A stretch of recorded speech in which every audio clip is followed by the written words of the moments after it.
villains whose very theme tunes make your blood run cold, like Ganondorf, who still gets the fear out of me like he did when I was 7. Then there's the evil brilliance of men like Andrew Ryan and the disembodied squashy smashiness of Master Hand.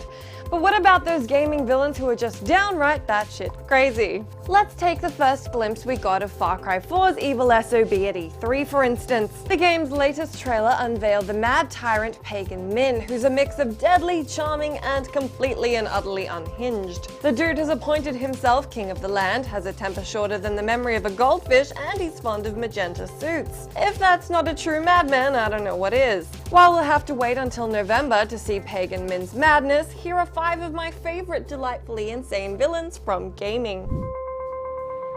First up is what I like to call a classic crazy, Monkey Island's green glowing hat favoring dread pirate LeChuck.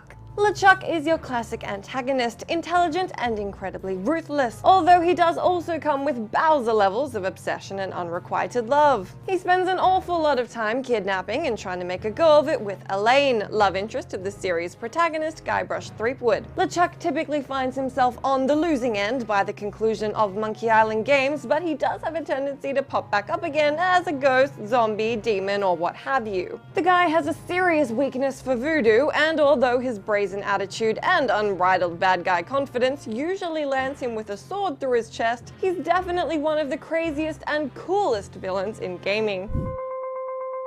Never has a video game villain had an entrance quite as terrifying as Silent Hill 2's Pyramid Head.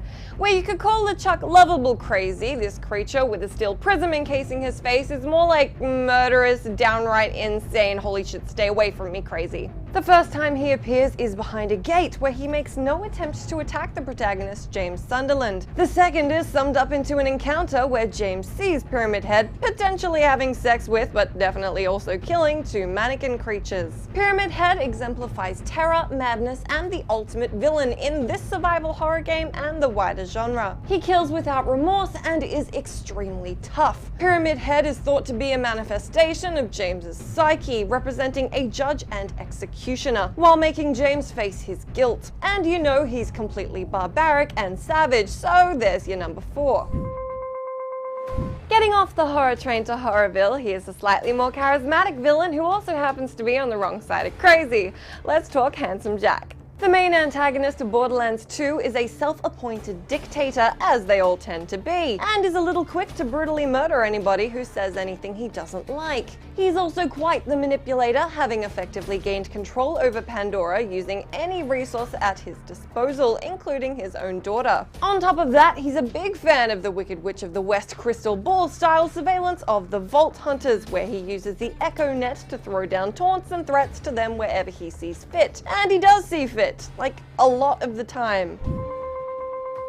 We may not know all that much about Far Cry 4's suit-clad antagonist just yet, but we do know an awful lot about the particular madness that personifies Far Cry 3's Vaas. Vaas Montenegro is just about as insane as they come. As the game itself explains, he's violent, unpredictable, and extremely dangerous. He captures the game's protagonist Jason with plans to ransom off him and his brother to their parents for cold hard cash. His rap sheet amounts to murder, torture, and a series of disturbingly unhinged monologues that you're really better off hearing for yourself.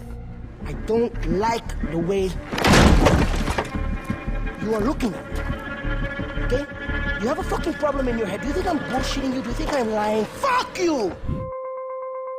And topping my personal list is an antagonist from a puzzle platformer who is absolutely the craziest baddie in gaming. Genetic Lifeform and Disk Operating System, or GLaDOS for short.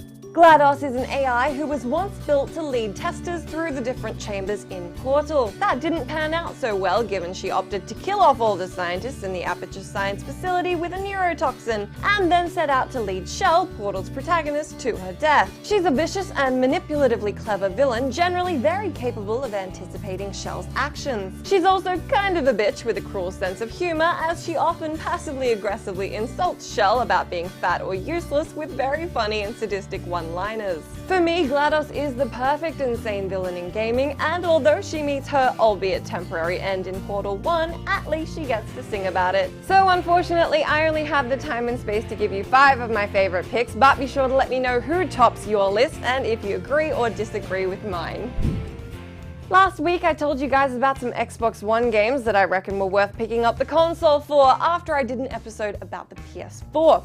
Here's what you guys thought about whether or not we should go out and pick up new generation consoles. Jacksaw123 wasn't so impressed with the two new generation lineups as they currently stand, saying none yet, leave it until September-October time this year, same with PS4. In terms of what will pump up Xbox One sales, J McPherson21 reckons Halo 5 has probably already done more and will continue to do more to drive sales of X1s than any other single game, feature or function, and it's still a year and a half away from release. And then a lot of you were keen for Peggle, so consider your voices heard. I'm sure the Peggle gods are smiling down and willing that damn ball bearing into your bucket as we speak. As always, drop me your excellent thoughts and feelings in that comment box below, and I will endeavor to continue to read all of them. I'll be back next week with a brand new topic about something else, so I'll see you then.